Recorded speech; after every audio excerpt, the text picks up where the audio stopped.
This is a Manta EZ-E3 board with a CB1 v2.2. I bought the CB1 off of eBay and it didn't come with the antenna.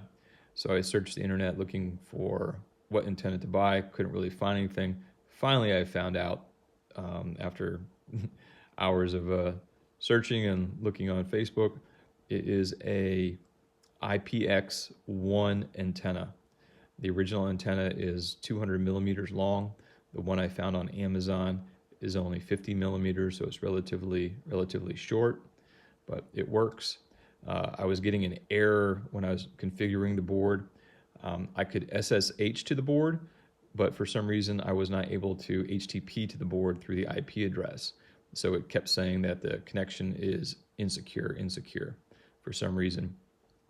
So then I realized that I didn't have the antenna, pulled the antenna off of another board, put it on, and bingo, everything worked.